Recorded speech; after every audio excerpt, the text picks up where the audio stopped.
Super 12. Bonjour, je m'appelle Lucia Pieli. Je n'habite pas à Caroline, mais j'y travaille. Salut, moi c'est Maria. Je suis très famille, alors je suis venue avec mon frère et ma mère. Moi je m'appelle Marie-Françoise et je suis venue seule. Quand je cuis du poisson, je descends et je vais chercher mon laurier, là. Le laurier que mon grand-père avait planté. Ce laurier a été coupé je ne sais combien de fois, mais il repousse à chaque fois. Bonjour, je m'appelle Armelle. Je ne suis pas de Kérourien, alors je ne vais pas vous parler de moi. Mais je vais porter la parole d'Yvette. Yvette Chapalin. Et elle vous racontera comment, à l'âge de 90 ans, elle est revenue ici, à Kérourien, sur les terres de son enfance. Même si pour elle, Kérourien, c'est pas vraiment là où elle habite. Mais je vous expliquerai. Tatina, tu es née où? Je suis née à Brest. Et c'était quand? Il y a très très longtemps. Tu veux bien nous montrer du coup sur la frise? Ouais.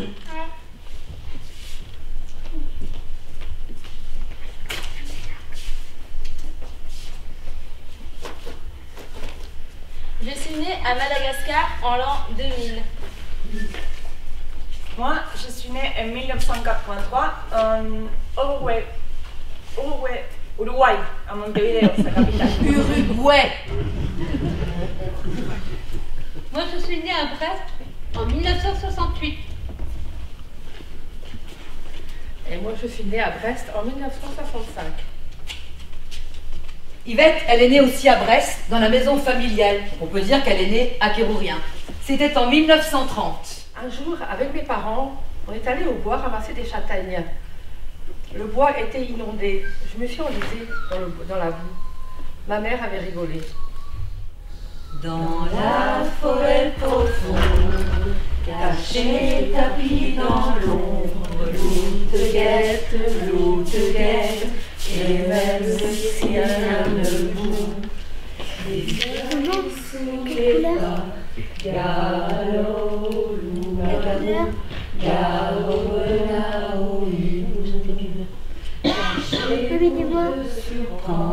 Attention, Yvette vivait avec ses grands-parents, ses parents et ses frères et sœurs. Elle n'a pas connu ses grands-parents, mais ils ont aussi vécu dans la maison. En fait, c'était les premiers occupants de la maison, les grands-parents de sa mère. La maison était dans le quartier de l'Allée Verte. La maison était située où se situe l'appartement d'Yvette aujourd'hui, exactement au même endroit. C'est là que je l'ai rencontré, au numéro 77. Bon, ça va vous rappeler vaguement une émission qu'on a connue dans les années 90, mais on oublie.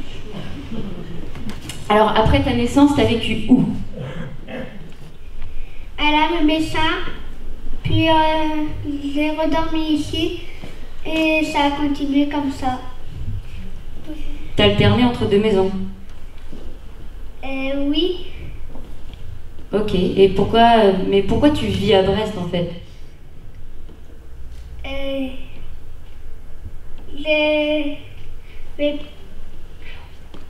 j'ai pas envie d'en parler.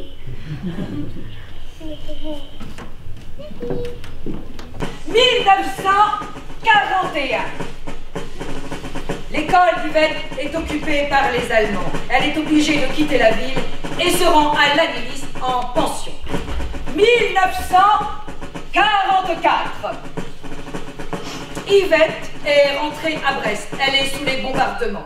Lorsque la sirène retentissait, elle prenait un escalier de plusieurs marches de sa salle de cours pour se rendre à la rue Vauban. L'abri était rue de la Porte, pas vraiment la porte à côté. 1945. C'est la fin de la guerre. Yvette a 16 ans et elle est autorisée avec ses parents à se rendre rue de Kerbonne pour y voir ses amis. C'est la joie, évidemment, mais dans les gravats. Je ne connais pas l'histoire de ma famille, mais tout ce que je sais, c'est qu'ils ont vécu en baraque, au polygone. Alors avant eux, Et donc je continue mes recherches. Bonjour, je m'appelle Corinne Esnault. Je voudrais avoir des renseignements sur mes grands-parents. Tout ce que je sais, c'est qu'ils ont habité en baraque, au Polygone.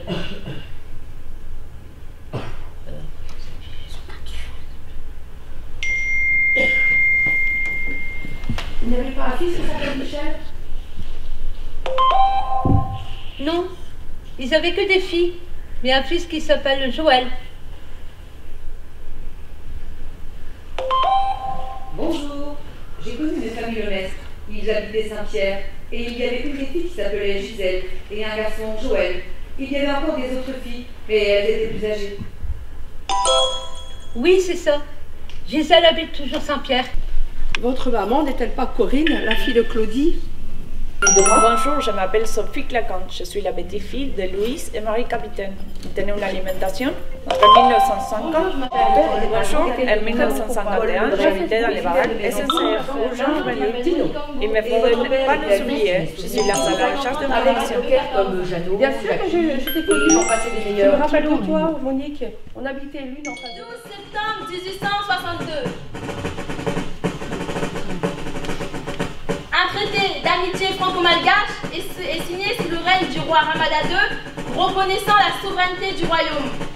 Cependant, certaines clauses autorisant l'accaparement des terres, des ressources naturelles et l'exploitation de la main-d'œuvre mettent en péril cette souveraineté. Ces privilèges cédés à la France provoquent plusieurs mouvements de contestation, que les Français tentent tout d'abord d'étouffer par la violence. Avide d'expansion et désireuse de sécuriser ses conquêtes, la France annexe finalement Madagascar par la force. Madagascar devient officiellement une colonie française le 6 août 1896. Dès les débuts de la colonisation, bien que le rapport de force soit inégal, certains Malgaches résistent au régime et répondent aux armes par les armes. Ces mouvements seront écrasés par le pouvoir colonial. Avec la Seconde Guerre mondiale 1939-1945, les conditions de vie des Malgaches se dégradent encore davantage. La vie politique évolue et en 1956, avec la restauration des libertés démocratiques et l'instauration du suffrage universel, la République malgache est proclamée le 14 octobre 1958. Moi, j'ai grandi avec ces histoires de voyage. En fait, il faut dire que beaucoup de gens, pendant les études en Uruguay, ils partent vivre à l'étranger. Parmi mes copines, presque la moitié sont à l'étranger. Ils sont aux États-Unis, au Mexique, au Brésil. C'est aussi parce que nous sommes toutes en études supérieures et en Uruguay, tu n'as pas trop de choix de master. J'étais un grand alcoolique. À sa mort, il n'a rien eu. Pas de pitié, pas de fleurs, pas de pardon. Le cercueil le plus modeste et puis l'incinération.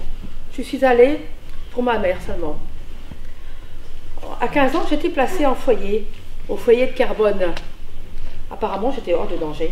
Je ne voyais pas le danger. Au foyer, il fallait que je sois autonome, que je sois forte. Et je pense que c'est là que naît la force en moi. Il fallait que je me débrouille seule. On m'avait mise en CAP de collectivité, mais c'est parce que je voulais faire Fleuris. J'avais du mal, vraiment du mal pour quitter ma famille. Mais quand j'ai pensé à mes enfants, c'est ça le déclic. Parce que l'étude là-bas se termine au lycée français. Et après le lycée, on est obligatoirement obligé. Voilà, ça se termine en terminale.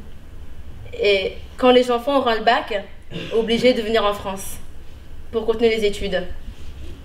Et c'est ça ce qui m'a poussée pour mes enfants. Donc, la plupart des étudiants malgaches. Il y a moi qui j'ai oublié. Attends, comment on appelle déjà? Là-bas, on peut avoir un diplôme et il ne vaudra rien ici en France. Excuse-moi, c'est bon.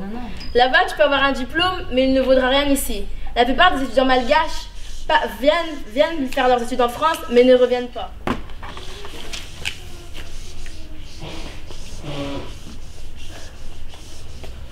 Voilà. L'évolution d'un pays, ça va dans l'éducation. Et l'éducation, c'est vraiment important. C'est les jeunes qui étudient qui seront le futur des pays. Et si vous mettez des bâtons dans les roues à ces jeunes-là, votre pays n'évoluera jamais. Et ça me met en rogne. Parce que je comprends pas pourquoi ils ne donnent pas un accès à l'éducation. Je sais pas. Ils nous donnent pas aussi facilement accès à l'éducation en France comme en France, à Madagascar comme en France. Il y a des trucs comme ça que je réfléchis quasiment tout le temps, je comprends pas. Puis je me dis, j'ai envie de faire évoluer les choses, mais tout seul, qu'est-ce que je vais faire? J'ai pas de capacité, j'ai rien. Si on était plusieurs à penser à ça, et à pouvoir faire quelque chose, pourquoi pas? Et il y a tout ça qui se passe dans ma tête. J'avais 15 ans quand j'ai quitté l'école. J'ai fait une formation d'insertion. Et après, j'ai travaillé. Donc, j'ai travaillé en alimentation, en restauration, la vente alimentaire. Et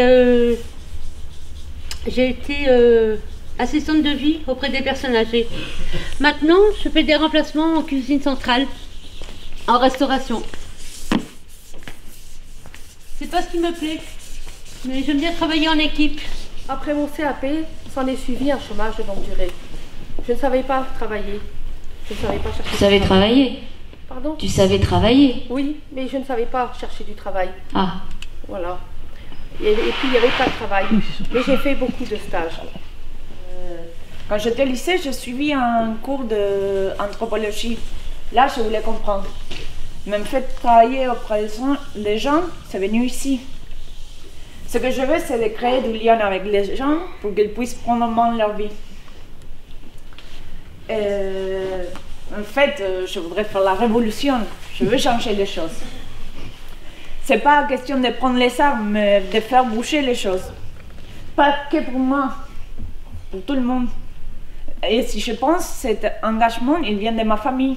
Mes parents, mes frères, ils sont très engagés politiquement. En ce moment, pour moi, cet engagement se traduit par un travail qui a du sens.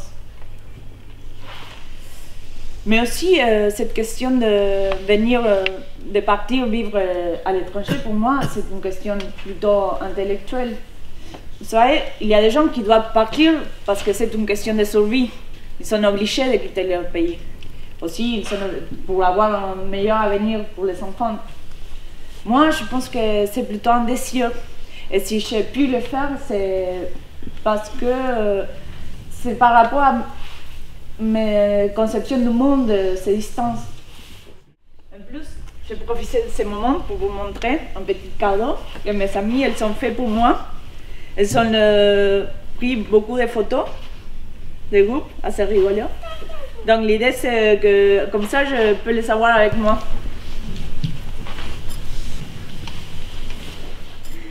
Les maris partaient en avance, parce qu'il fallait avoir un domicile. Les meilleures années de ma vie, ce sont celles que j'ai passées à Madagascar. Une vraie vie de château. Mon père était venu ici 2 ans avant nous pour trouver un logement et du travail. Là-bas, il avait passé un bac de gestion et est devenu contrôleur de douane. Ici, il travaille dans les serres. Quand je suis arrivée en France, la première chose que j'ai vraiment remarqué, en fait, c'était les distributeurs de bonbons. J'avais même pas remarqué mon père, je vous promets, c'était le distributeur que j'avais remarqué en premier. Et je suis arrivée en février 2009. On est arrivé à Kérorien, du coup, appartement, c'est pas comme chez nous. Je me rappelle très bien quand je suis arrivée, c'était rigolo. Comme on connaissait pas trop les appartements, je peux vous donner un exemple, par exemple les toilettes, c'était incroyable. Voir des toilettes comme ça, qu'est-ce qu'il est riche mon père. Alors qu'ici c'est rien, faut juste voir la différence en fait, de voir les choses. C'est mon copain qu'on est venu ici en France.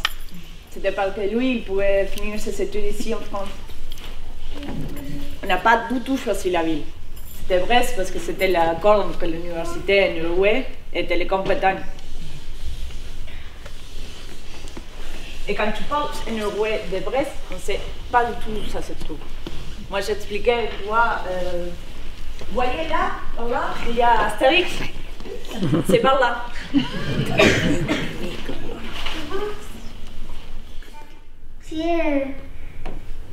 Mon quartier, c'est là où est-ce qu'il y a...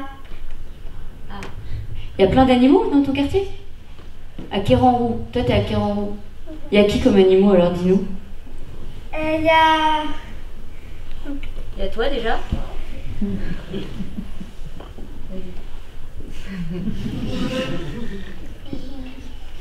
Bah allez, dis-nous! Il y a qui comme animaux?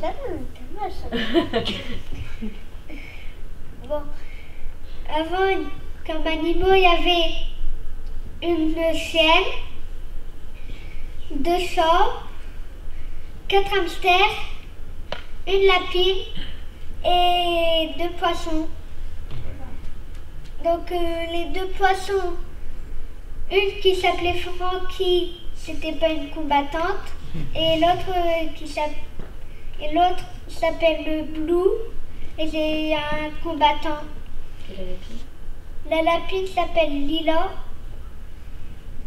et on l'a vendue parce qu'on ne pouvait pas assez la nourrir. Ma fille qui va avoir 21 ans, bientôt. Donc elle était toute bébé quand j'ai fait les sorties familiales.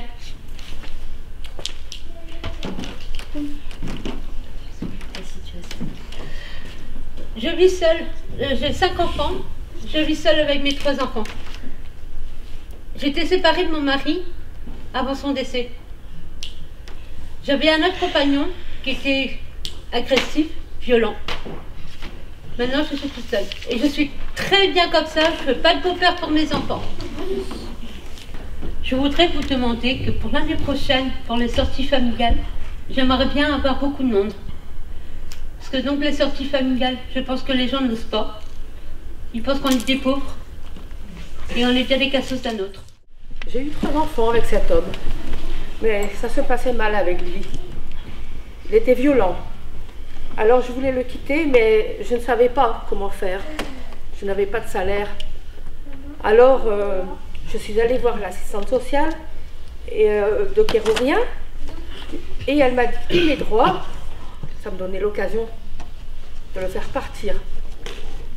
Alors je lui ai demandé de s'en aller. Il ne voulait pas. Ah, j'ai assis. Tu vas partir. Il voulait pas. Ah, j'ai assis. De toute façon, il y a les flics s'il faut. Hein. Bon, il a fini par partir. Mais il y avait quand même des allées-venues. Hein. Mais il a fini par partir définitivement.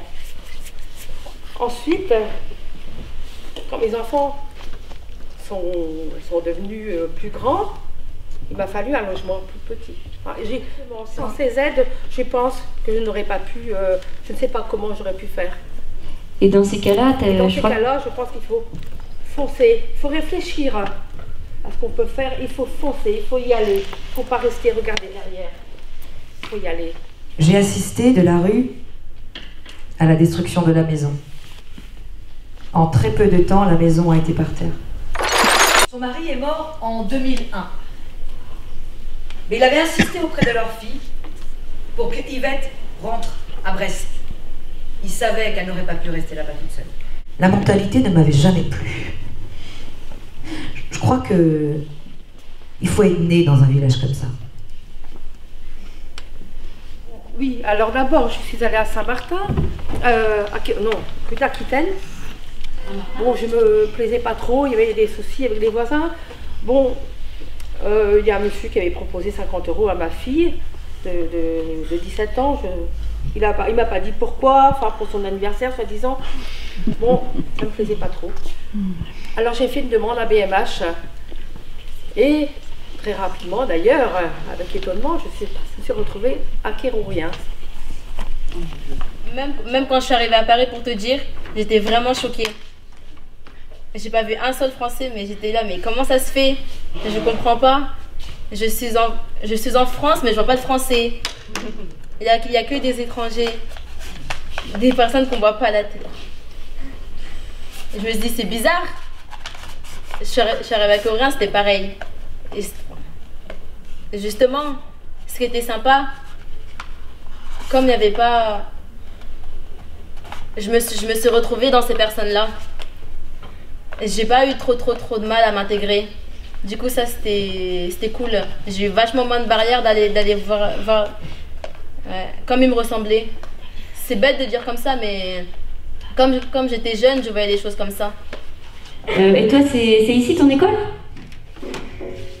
Oui, Bon, comment ça se passe l'école?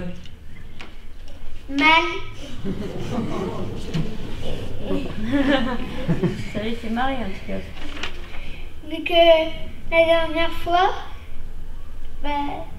il y a très longtemps, il y a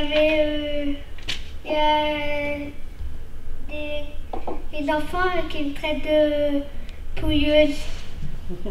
Et t'as des poux? Non, T'avais même pas de poux? il n'avait même pas de poux. Allez, va toi dessus. Est-ce que vous connaissez le jardin public de Kerzudal? Kérourien était situé par là. Et il y avait des fermes par là. Ce n'est pas mon quartier. La seule survivante du quartier de l'époque d'avant-guerre, eh bien je crois bien que c'est moi. Mais qu'est-ce que je regrette? Mais qu'est-ce que je regrette? Il y a des choses qui se passent ici. J'ai peur. Et après, j'ai commencé à voir qu'il y avait des gens qui traînaient un peu dans les halls d'entrée. Il y a ceux qui restent toujours à la porte d'entrée. Donc moi qui travaille, je sais que j'ai toute la légitimité pour passer, mais je dois demander à chaque fois. Je sais que je vais rentrer, je travaille, mais quand même, il faut toujours passer cette épreuve. Et après, quand j'ai commencé à me sentir plus à l'aise, je connaissais un peu le monde, on m'a volé mon ordi et mon sac à main. Et là, je porte plainte. Mais il y a aussi ailleurs. Et on va déménager où? Avant, je voulais partir, mais maintenant, ça m'est égal. Je comprends mes parents. Le centre social, c'est un bâtiment qui est au centre d'un quartier. Il y a les gens qui sentent que chez eux, ça leur appartient. Ce qui n'est pas faux, hein? Mais en fait, il appartient aussi aux personnes qui travaillent, aux personnes âgées qui se retrouvent. Que ce soit chez eux, ça ne veut pas dire que c'est pas chez les autres. Mais en plus, on a ce bâtiment dans le centre d'un quartier, mais il appartient à la CAF. Donc ça, c'est à la CAF qui va poser certaines règles. On n'est pas tous d'accord avec ça dans l'équipe. En fait, on dit tout le temps que les gens ils veulent participer pas, ils préfèrent rester à la maison, dans leur appart. Et ici, on a du monde qui est dans un espace collectif, donc ça devrait être que positif. On fait des conneries, mais c'est des tests pour voir si les gens s'intéressent vraiment à nous ou ce genre de choses. On les délaisse trop. C'est parce qu'on les délaisse trop. On leur accorde pas assez d'importance. Mais qu'en fait, toi, tu es une personne à part entière. Faut vraiment que tu vis vraiment pour toi. Ils essaient d'attirer l'attention sur eux. Ils veulent qu'on les voit. Quand tu fais des conneries, c'est vraiment pour qu'on te voit, pour qu'on te remarque. Faut essayer de les comprendre, de les parler.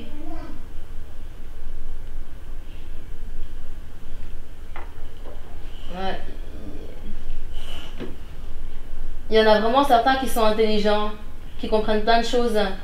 Faut juste parler avec eux. C'est la discussion qui manque. C'est vraiment de discuter. Même à l'école, au collège, ils devraient mettre en place ce genre de choses. Parce que les enfants, ils ont pas assez d'assurance en eux. Et puis on ne les fait pas avoir autre chose. Quand tu allais avec un questionnaire dans les quartiers pauvres, c'était beaucoup plus facile que dans les quartiers riches. En plus, à ce moment-là, il y avait un nouveau ministère qui avait été créé. Et les gens, ils savaient que ce ministère allait leur donner des choses. Donc, ils s'ouvraient leurs portes facilement. Ici à Kérourien, c'est des amis.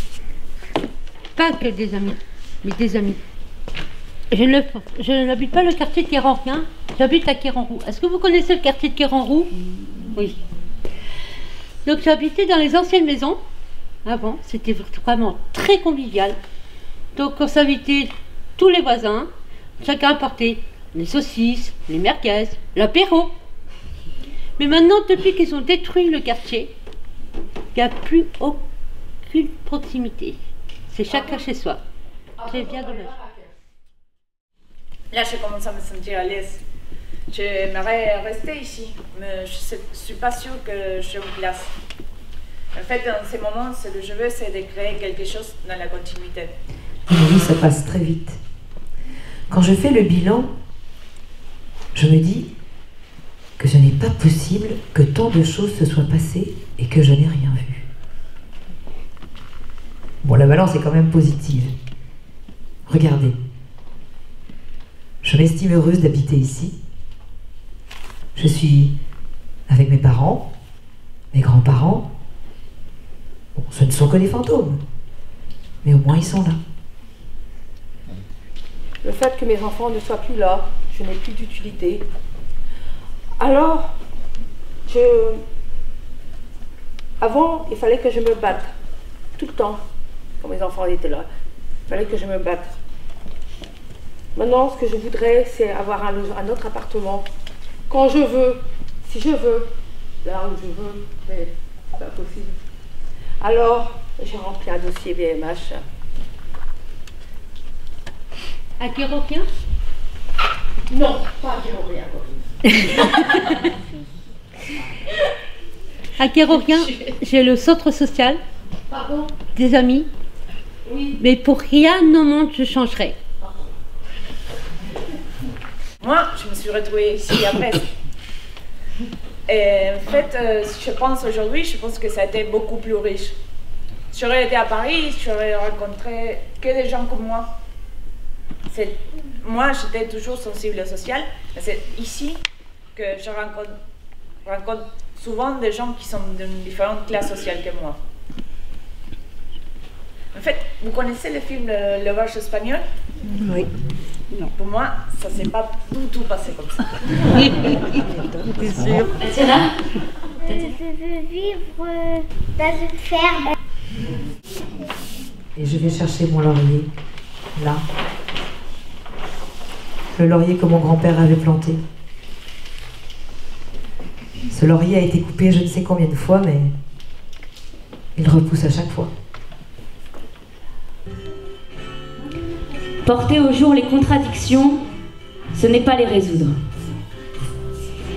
Mais pour si sceptique que l'on puisse être sur l'efficacité du message sociologique, on ne peut tenir pour nul l'effet qu'il peut exercer, en permettant à ceux qui se battent de découvrir la possibilité d'imputer leurs problèmes à des causes sociales et de se sentir ainsi disculpés, en faisant connaître largement l'origine sociale, collectivement occultée du malheur sous toutes ses formes, y compris les plus intimes et les plus secrètes. Constat qui, poursuit Bourdieu, malgré les apparences, n'a rien de désespérant. Ce que le monde social a fait, le monde social peut, armé de ce savoir, le défaire.